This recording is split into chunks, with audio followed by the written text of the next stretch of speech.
Well, I kept trying to make a video on this gun, but the phone keeps turning off. I even shot a water bottle. But, anyway, it's a Mini14. It's actually the style I like. I don't really like the newer ones very much, especially for the price and whatnot. I don't think they're that great of a gun. I think they're a pretty cool little gun. Fire truck. Anyway, this is a 180 series. It's older style. Was made in 1976.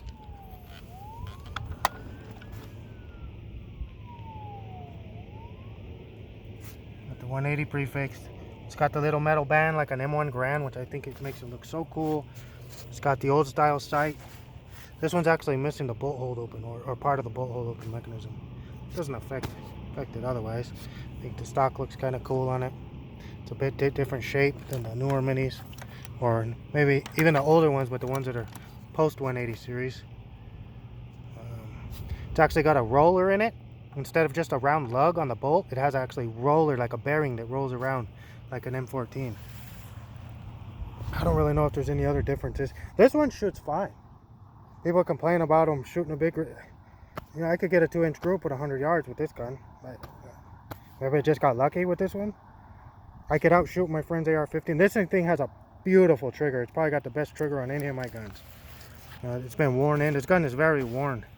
Somebody really shot it a lot, and the trigger is just so smooth and nice. The sights aren't the best. I think this post up here is too wide, for one, and the adjustment is too coarse. I was shooting Wolf Gold the other day, and if you click it one way, it's shooting to the left of the bullseye. Give it one click right, you know, and it's shooting to the right of the bullseye. I couldn't get it in the middle. But, and I don't have any good mags for it. All I've got are these, you know, this wouldn't be my fighting gun. Just kind of a gun that's for fun. Just no name brand. One of these 20 rounders has been 100% reliable. One of the other ones is so-so. This is some crappy 40 that's never worked. 40 rounder. I've kind of got it working now. If you don't load it up with very many. I think I probably should get some Tapco mags or something for it. I just can't see the point in spending the money for Ruger mags on just a range toy. You know, some people swear by these guns. They're not like a mil spec or above mil spec, I guess you'd call it, AR or AK. These aren't comparable. They're cast parts. The extractor's cast, the firing pin's cast. I mean, they're cast well. Ruger should actually make a cast AK. I think they can make it work. The gas block, if this needs to be pressed and pinned on, not screwed on, these screws can come loose. This can fall apart. I had the extractor break on it one time. They're just not as durable over like a long term. Like if you had 1,000 Mini14s and 1,000 Wasser 10 AKs, and you fired 10,000 rounds out of each gun, you'd have a lot more breakage with these Mini14s than you would the Wassers or other comparable guns. But it's a nice, light, handy little rifle, and it was for sale down the street from me one time for 300 bucks, which I think is a good deal for it. I mean, $800 how they're new. I think that's ridiculous. Let's see if I can hit that water bottle.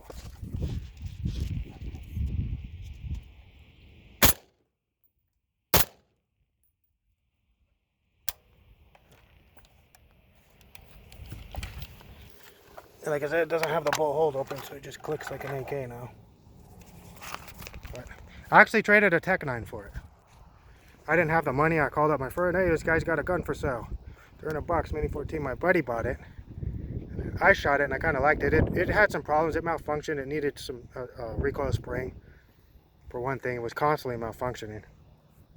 But the Tech 9 had a broken firing pin. Tech 9, I think, is actually a cooler gun than this. A lot of ways, it's it's like the Draco, the gangster gun of the 90s. Really awesome gun. The one I had was really reliable. The firing pin did break on it one day though, but other than that, you could put mag after mag in it, shoot it all day. As long as you didn't limp wrist it. If you limp wristed that gun, I'd give it to people, and I guess it's a common problem with people nowadays. They have limp wrist, and the gun would jam. But as long as you held it like a man, Tech 9 is shoot great. The 9 is shoot great. Like I said, it doesn't have the bolt hold open, so it just clicks like an AK now. But I thought this was a better gun. My dad always wanted one, and I kind of got it for him, but he shot it like once. It's really become my gun. I don't know. I make fun of Mini14s, but yeah, I mean, if it's what you got, they're serviceable rifles. And it's funny, I saw an ad the other day on Arms List, and somebody was calling one of these 180 series a pre-ban Mini14. I think I'm gonna start calling this dad a pre-ban, even though I would call it ban exempt or ban compliant, because generally the Mini's always been exempt from all the bans that would ban AKs and ARs and other guns. You know, Bill Ruger didn't even want to sell the mags. He didn't want to sell the, you know, like the law enforcement style Mini that has the bayonet lug and the folding stock and all that. Or the, what's the select fire one, the AC556. Pretty neat little gun there.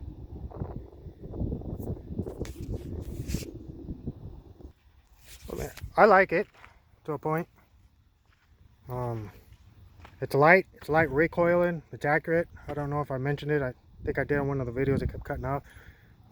I could get a 2-inch group if I do my part with this gun at 100 yards. I hear people complain.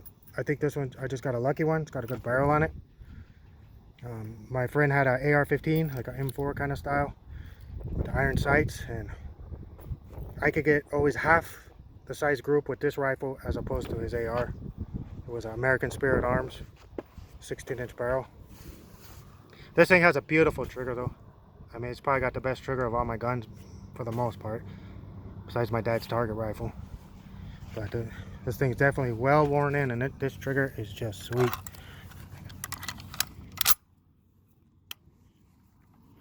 So I'm gonna do it justice, I guess, on camera, but let's see.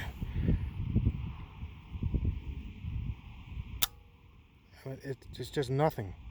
It's so smooth. There's no grittiness to it. And it's kind of hard to do with one hand, but the reset's great on it. You can shoot this gun really fast. It's light. With the AK, with my problem with lupus, the AK sometimes got too much buck. It's a 7.62 by 39 round and pushes me around, and this gun really doesn't.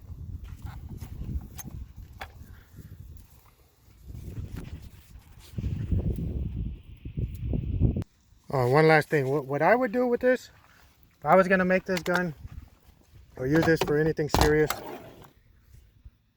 I would get a milled extractor for it.